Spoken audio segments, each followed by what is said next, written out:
Dragon Ball Super Creepypasta, Goku's Coma. Ever wonder why Dragon Ball Super has so many inconsistencies and conveniences? Why the series seems to be so carefree, happy, and catered towards Goku? Well, the series is a result of Goku's mind fulfilling his subconscious desire to become stronger, in a carefree world where everything is just food and sparring. In reality, shortly after the Buu Saga, a new threat appeared, beating Goku so badly that he was left in a coma. The coma in fantasy explains why no one ever changes much physically. Trunks, Bulma, and Goten have not aged, and Krillin looks even younger. Goku Black represents the grim, apocalyptic reality that is the real Goku is living in, and is simply Goku's deep, dark part of the subconscious mind telling him to wake up. Goku's mind does not understand what this black is, and therefore tries to explain its appearance as an unexplained anomaly from the future, but it's clearly visible that his mind hasn't found a way to explain it yet. Although this black presents somewhat of a threat, Goku's mind is unfazed by him and isn't worried about the slightest, even after he has ravaged the future timeline and killed Bulma, who still looks young again even after 80. Goku is so coalesced with this carefree fantasy world that his mind's last resort to waking him up, an evil version of himself, presents no real threat nor worry to him in a world where Deus Ex Machina can erase potential risks. Just this is based off of Ash's Coma. This creepypasta is called Dragon Ball Z Vegeta's Revenge, and this one's good because it's on lol pasta. I don't think I'm gonna read the whole thing because it's pretty cringe, and I don't think I can read it without laughing.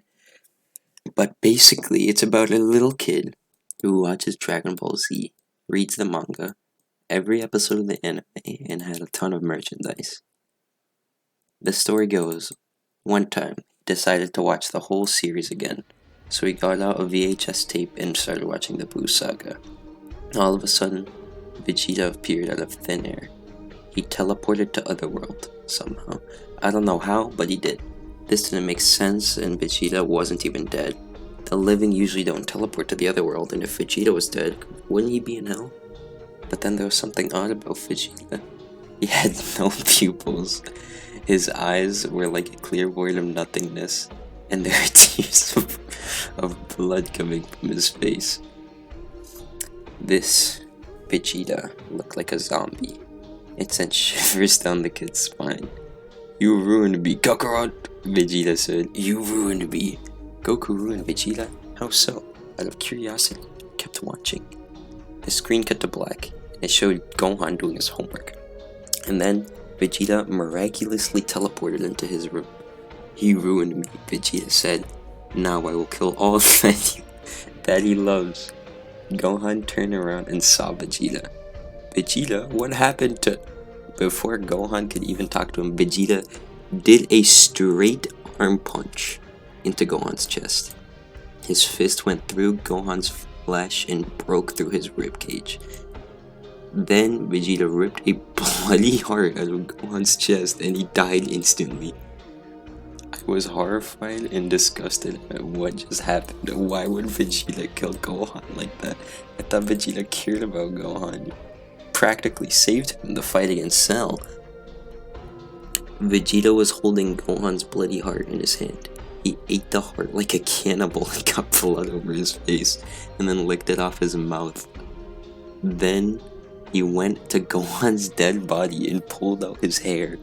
He ripped off his head and then decapitated him. And then he devoured Gohan's head completely in a few seconds, leaving only a bloody skull.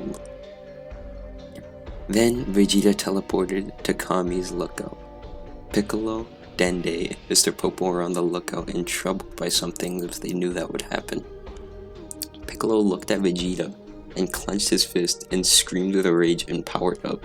He lunged at Vegeta to try to kill him. He couldn't believe what he did to Gohan. But Vegeta just grabbed him by the neck and ripped his head off, and then purple blood spurted everywhere. Popo and Dende had watched in horror as Vegeta had killed Piccolo. They then panicked and tried to flee, but Vegeta grabbed Dende and Mr. Popo by the necks and their heads off too. The kids started crying uncontrollably, and he turned it off.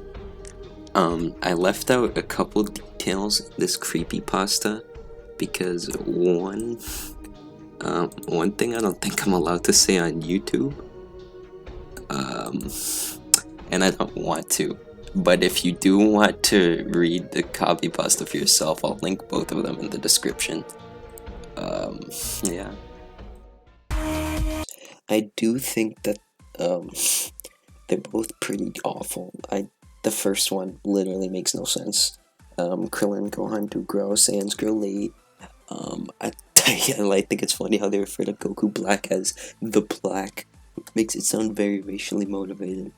And the second one was just like very 2015. I don't even have to explain why the second one is bad. That was terrible. The amount of typos I had to fix and the stuff I had to leave out, that was overly gory and stupid. I didn't even put in a lot of the kids' reactions because they were so cringe. Anyway, yeah, they both sucked. They were terrible. But that aside, I'm sorry for getting this out 2 days late. I was originally going to do 3, but I couldn't even find a third Dragon Ball creepypasta. And I was already getting getting a little busy, so I apologize for that. I'm happy I got it out though, 2 days late and not 5 months late. Thank you guys for watching. Enjoy your candy and enjoy Christmas.